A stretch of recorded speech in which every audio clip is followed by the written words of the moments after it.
Sige. May nabasa ako sa isang website. Ang sumulat nung article na yon ay si Grace Chan. Grace Chan.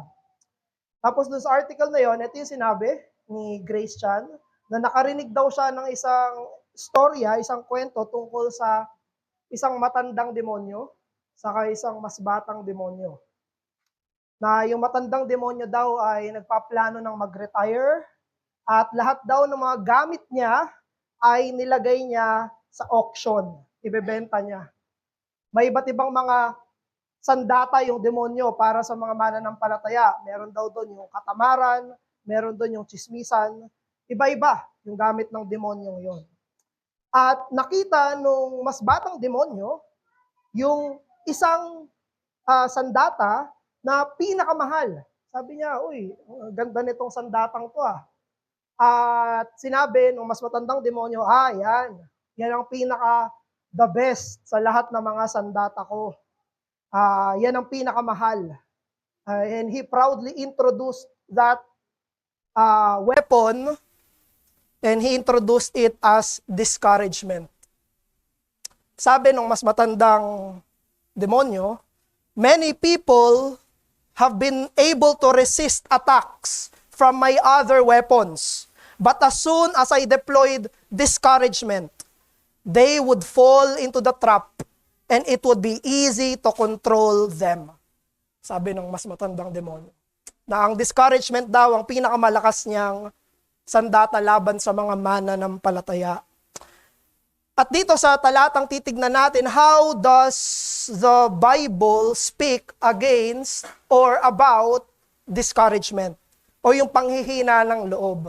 At paano natin titignan yung ebanghelyo bilang sumasagot sa mga panghihina ng loob ng mga mananampalataya o kawalang pag-asa ng mga mananampalataya. Kaya tutunghayan natin yan dito sa talata natin. We will be seeing that here in 2 Corinthians chapter 4. Tumayo tayo, basahin natin ito. 1 Corinthians chapter 4, we will be reading verse 6 hanggang 11, tapos 16 until 18. Kailangan nating basahin yung 6 to 11 para makita natin kung sino yung we doon sa verse 16. Yun lang yung reason nun. Sige, basahin natin. Ito ang salita ng Panginoon. Verse 6. For God who said, let light shine out of darkness, has shown in our hearts to give the light of the knowledge of the glory of God in the face of Jesus Christ. But we have this treasure in jars of clay to show that the surpassing power belongs to God and not to us. We are afflicted in every way, but not crushed. Perplexed, but not driven to despair. Persecuted, but not forsaken. Struck down, but not destroyed. Always carrying in the body the death of Jesus, so that the life of Jesus may also be manifested in our bodies.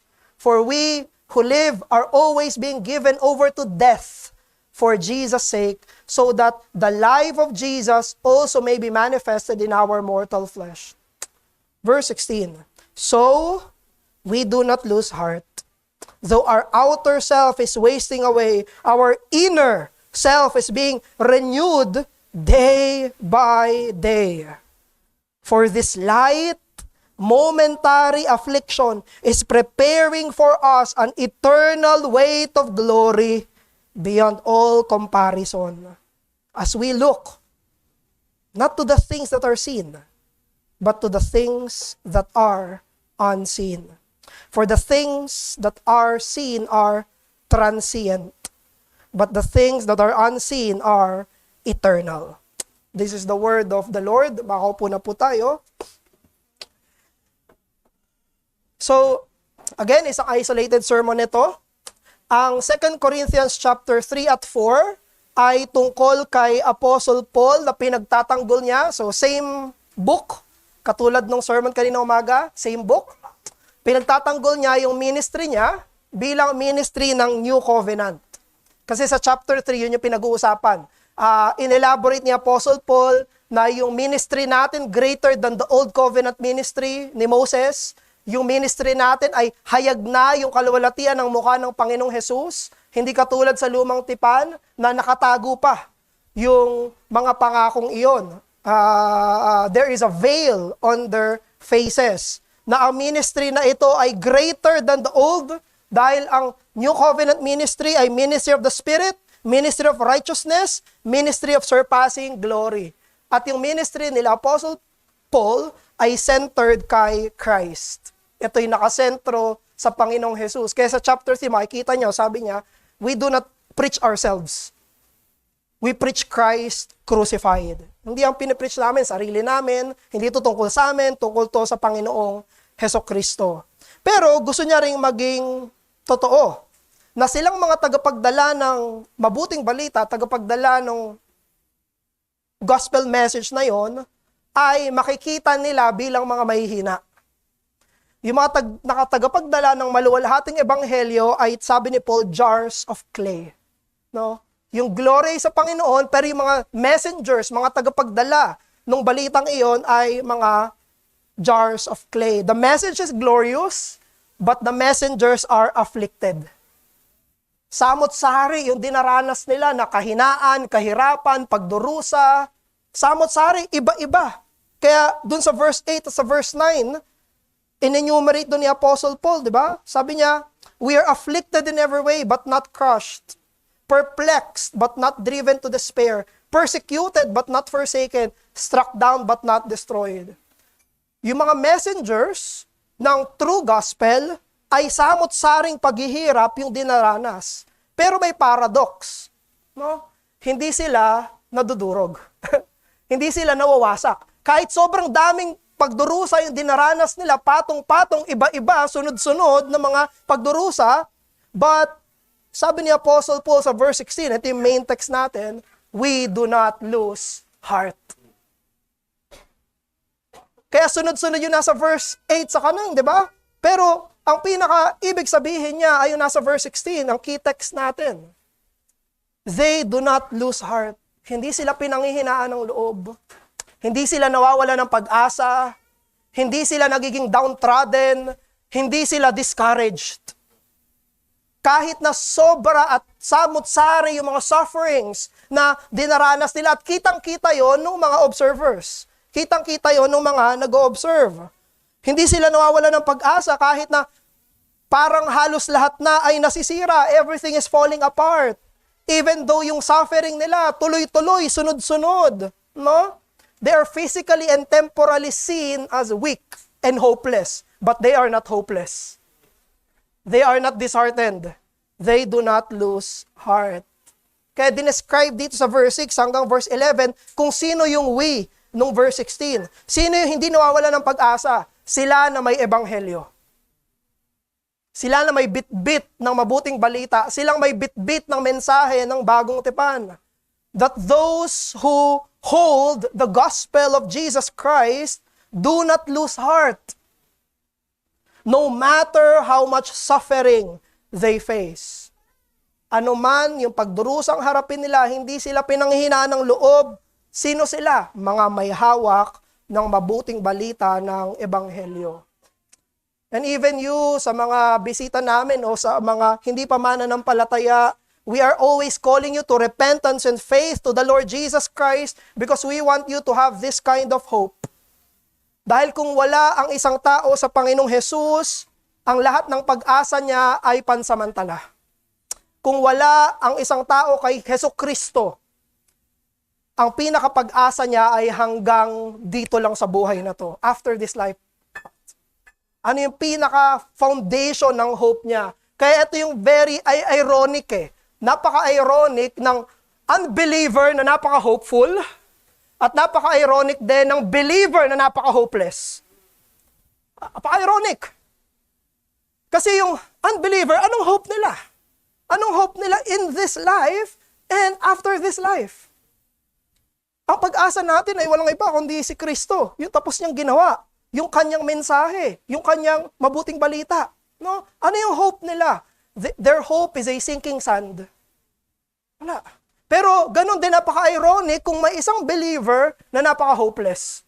Nasa kanya yung pinakamagandang balita, nasa panig niya yung Diyos, nasa kanya yung lahat ng benepisyo ng Ebanghelyo, tapos siya ay palaging nakayuko, lugmok na parang nasa kadiliman, samantalang anak siya ng liwanag. No? But you, who are unbelievers, come to the Lord Jesus Christ, and we want you to have this hope that is founded on the good news of salvation. Pero totoo, no? May mga seasons talaga sa buhay when we feel na parang lahat ay gumuguho na, as if everything is breaking down at the same time. Katawan natin humihina, yung mga plano natin nasisira, yung mga pressure sa buhay tuloy-tuloy, walang tigil, katatapos lang nung isa, hindi pa tapos yung isa, may sunod na naman ang mga pressure sa buhay natin. Kaya we are asking this question, paano ako hindi panghihinaan ng loob? But that's what happened to Paul. Yan yung nangyari kay Apostle Paul. Pero sinabi niya pa rin, sinulat niya pa rin dito sa verse 16, so we do not lose heart. Hindi kami pinanghihinaan ng loob, hindi kami nawawala ng pag-asa, hindi kami nadi-discourage. Ang nagsalita nito ay siyang nakaranas ng sunod na mga paghihirap. Hindi ang nagsasalita dito ay yung tao na problem-free. Hindi ang nagsasalita dito ay yung hindi na pressure. Hindi. Isa itong tao, isang mananampalataya, isang apostol na merong constant suffering. May visible weakness, may repeated affliction. But that's our question. What sustained a man under that kind of pressure? Ano yung nag-sustain sa kanya? Number 1, because renewal is happening. And number 2, because glory is coming. Ito yung dalawang truth sa verse 16 at 17 na totoo dahil sa gospel. Totoo to, yung verse 16 at 17 dahil doon sa verse 6 onwards. Dahil sa ebanghelyo, totoo ito. Pero tignan natin. Sinulat ni Apostle Paul na hindi sila nadi-discourage, hindi sila napapagod, hindi sila nag-give up, kahit na meron silang reason to do so. Meron silang dahilan para ma-discourage. Kaya niya sinabi to, kung wala silang dahilan, di niya sasabihin to. Di ba? Kaya sinabing, we do not lose heart, dahil sobrang daming reason para mag-lose heart sila. Ang dami. Sunod-sunod ito. At ang reason dito sa verse 16, sabi niya, though our outer self is wasting away. Yung panlabas na pagkatao natin, nangihina na. Sino dito hindi tumatanda? Matanda na. Nahihirapan na. Tapos hindi lang yun, may mga outward pa. No? May mga panlabas pa na mga persecutions, mga nagpapahirap sa kanila. Ilang beses nasiraan ng barko si Apostle Paul. Kinagat ng ahas sa missions nila. At samot-sari ng mga paghihirap na dinaras si Apostle, sabi niya, our outer self is wasting away. Totoo yon. Pero may another reason siya kung bakit hindi siya mag-give up, kahit na may reason siya para mag-give up. So may reason siya para mag-give up, pero may reason siya para hindi mag-give up. Sabi niya sa verse 16, so we do not lose heart, though our outer self is wasting away, our inner self is being renewed day by day. Magkabaliktad. Yung mga critic ni Apostle Paul, yung mga nakakapag-observe, makikita, pahina siya ng pahina, suffering siya ng suffering. But sabi ni Paul, totoo yan, pero yung panloob ko, yung panloob namin, ay palakas ng palakas. Yung palabas namin, pahina ng pahina, pero yung panloob namin ay palakas ng palakas. And by the way, these events are happening at the same time.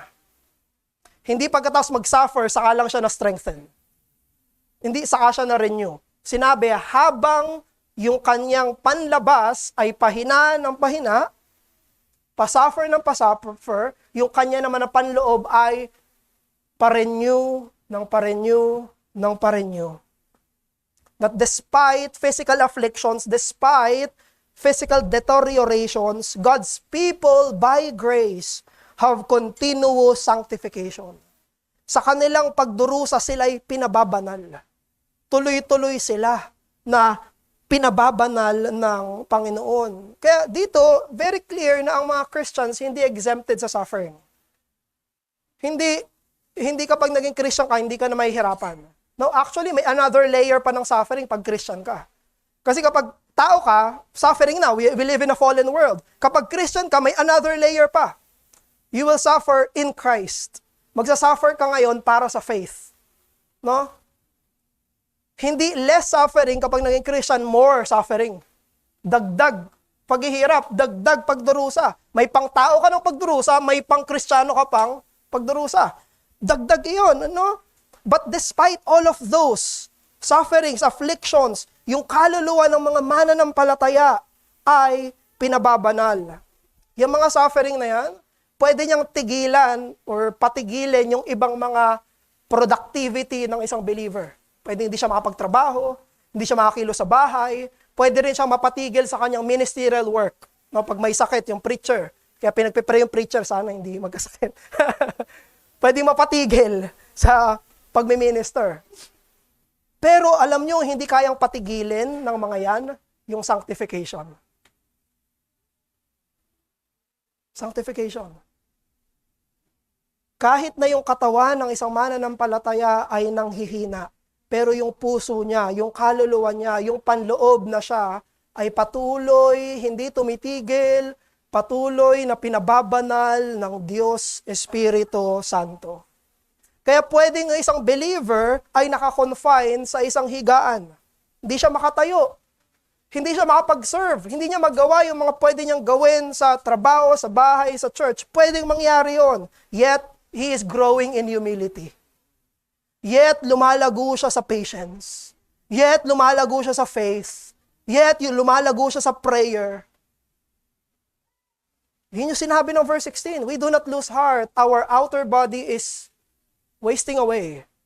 But our inner man is being renewed day by day. Kaya kapatid, mananampalataya, pagkatiwalaan mo yung pagpapabanal ng Diyos sa kaluluwa mo, kahit na nanghihina na yung katawan mo. Trust in the inward sanctifying work of God in your soul, even as your body weakens. Most especially ito sa atin na mga may sakit. No, most especially ito sa mga merong karamdaman. Kilala natin kung sino yung mga may karamdaman sa kalagitnaan natin, yung mga long-term na karamdaman na iniinda, hindi makabiyaya ng malayo sa iniinda, o kaya naman common sickness sa atin ngayon, di ba? Puro tayo. Lalo na pag man colds, yung mga lalaki, pag nagkasipon, di makagalaw. Pero ano man yan, ano man yung mga karamdaman na iniinda natin, mas dear itong truth na to dapat sa atin. Yung verse 16. Dapat mas malapit sa atin itong katotohanan na to. In seasons of sickness, sa atin na may mga malalang karamdaman na kahit na yung lakas mo ay nanghihina, yung pananampalataya mo ay pinalalakas ng Diyos. Yung sakit mo, yung pain, pwedeng pasakit ng pasakit, pero yung panalangin mo ay pasidhi ng pasidhi. Yung pag-asa mo sa sarili mo ay pahina ng pahina. Hindi mo na maasahan yung sarili mo eh. No? Pero yung pag-asa mo sa Diyos ay palalim ng palalim. Yung mga panlabas mong ginagawa ay pwedeng pakunti ng pakunti, pero yung pakikipagniig mo sa Diyos ay pasidhi ng pasidhi. No? We fight our discouragements sa ating physical sufferings by fixing our attention to the unseen work of God in our souls. Sa hindi natin nakikita na ginagawa ng Diyos sa mga puso natin, sa ating mga pagkatao. Na kahit na yung buto natin, nababali, yung lungs natin, humihina na, may mga hikain dyan katulad ko, okay? Sa mga kalusugan na humihina, mga katawan na tumatanda, brothers, because of the gospel, our hearts are being sanctified day by day. And in that, because of that, we do not lose heart. Dahil alam nyo, trabaho yun ng Diyos at epekto yun ng tapos na ginawa ni Jesus. Ang ginagawa ng banal na spirito ay hinuhulma tayo maging sa ating kahinaan, palapit ng palapit at kamukha ng kamukha ng ating Panginoon at Hari na Panginoong Hesukristo. And number 2, hindi lang yung inward, but there is also forward-looking. Pangalawang reason kung bakit hindi naglo-lose heart si Apostle Paul.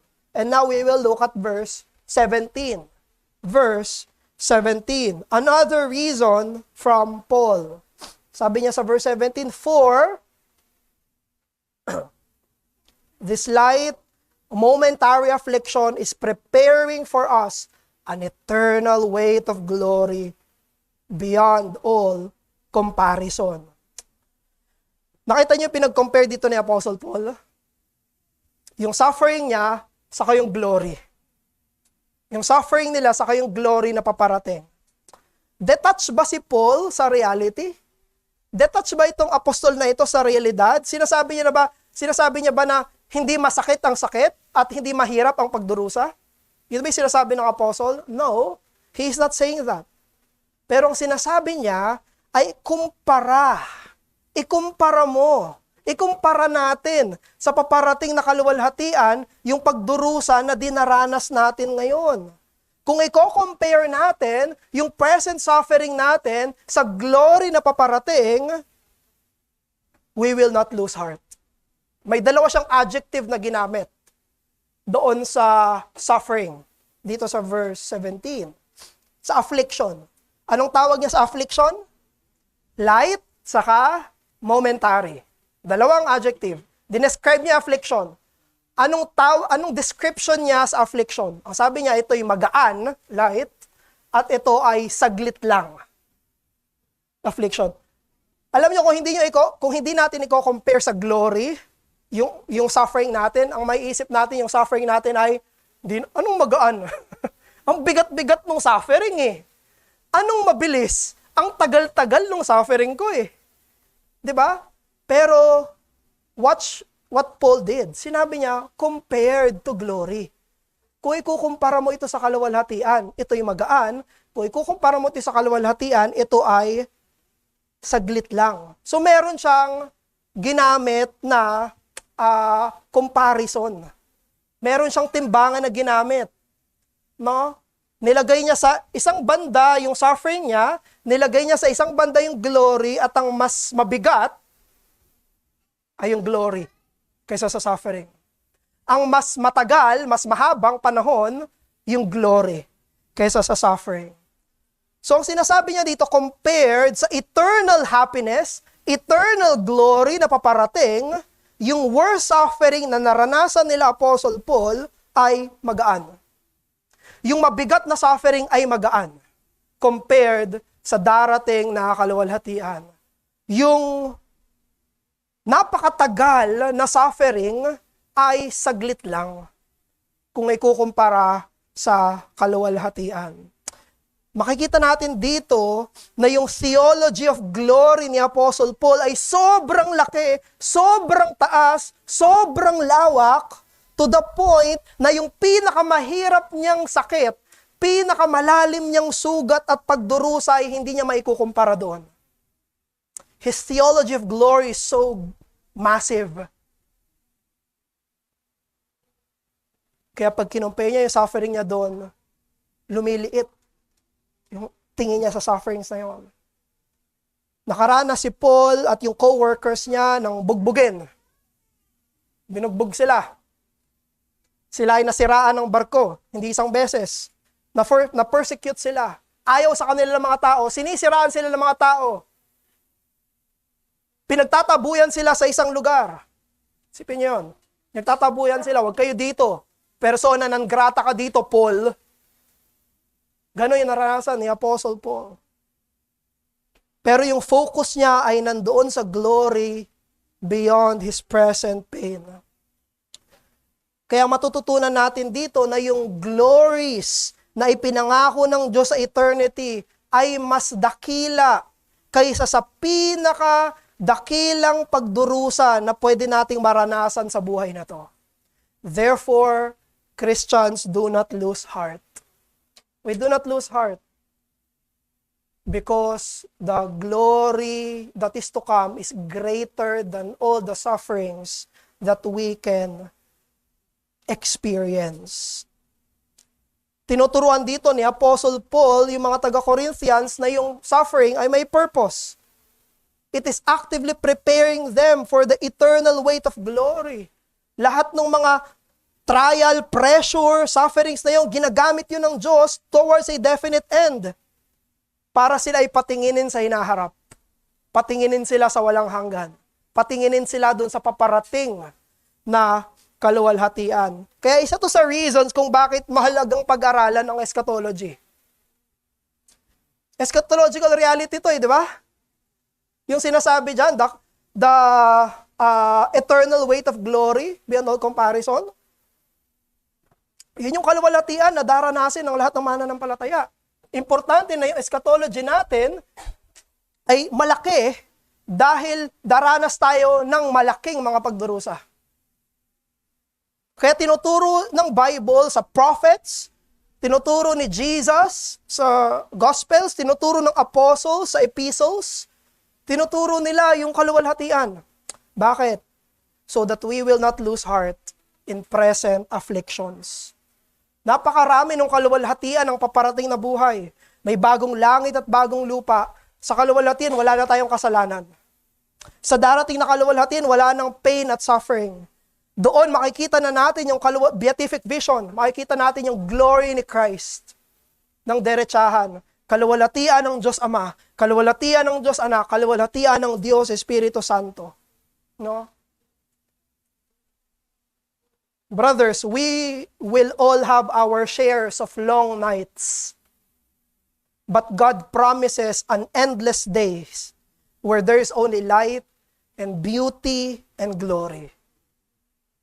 Therefore, fix your eyes, fix your heart on the promise of God that is in the glory to come as you experience present hardships. Kapag nakakaranas tayo ng mga malalalim na mga pagdurusa, ang kailangan ay itama natin kung saan tayo nakatingin. As we suffer presently, we look to the glory that is to come. Bakit? Kasi pag tumingin ka sa mga nakikita, madi-discourage ka. Kapag tumingin ka sa temporal, panghihinaan ka ng loob. Pero kung titingin ka sa hindi nakikita, sa hindi temporal, kung ipapako mo yung paningin mo dun sa kaluwalhatiang pangako ng Diyos na paparating, hindi ka panghihinaan ng loob. Yun yung reason ni Apostle Paul. Yung verse 16, ang reason ay nasa verse 17. We do not lose heart. Bakit? This is light. This is momentary. Compared to the coming glory beyond all comparison. Alam nyo, hindi naman madali ito eh. Hindi ito madali. Kapag nagsasuffer na tayo, hindi ito madaling gawin. Pag nagsasuffer na tayo, ang nagiging tendency natin, kahit Kristiyano na tayo, ay tignan yung suffering natin. Kawawa naman ako, ganito yung nangyayari sa akin, nagdurusa ako, ang sakit-sakit, ano yung mga nangyayari, sunod-sunod, bakit ganito? Ganito yung tendency natin, no? Bilang mga tao, even as believers. No? Pero ito yung mismo exact reason kung bakit inalaw ng Diyos yung suffering na yun.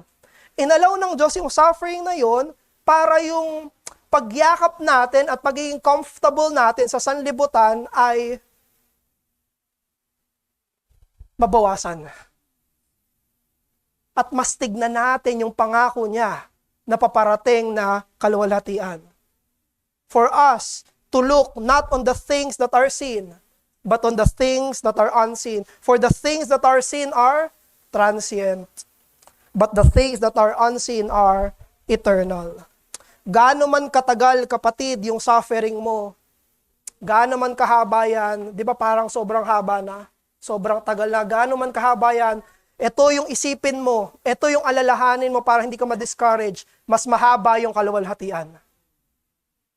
Meron tayong kanya-kanyang suffering na hindi na natin maalala kung kailan wala tayong suffering.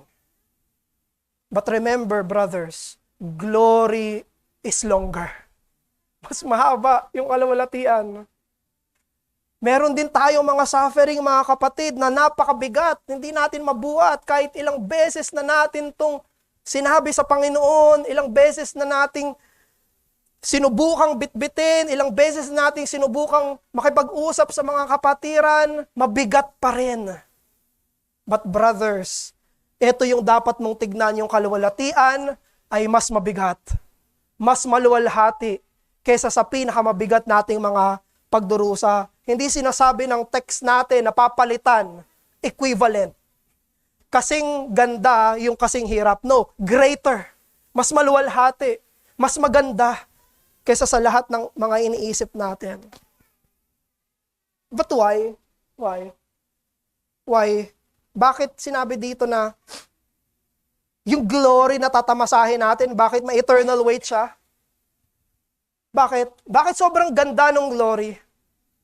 Bakit sobrang luwalhati nung tatamasahin natin? Bakit sinabi ni Paul, palagi niyang sinasabi, inconceivable?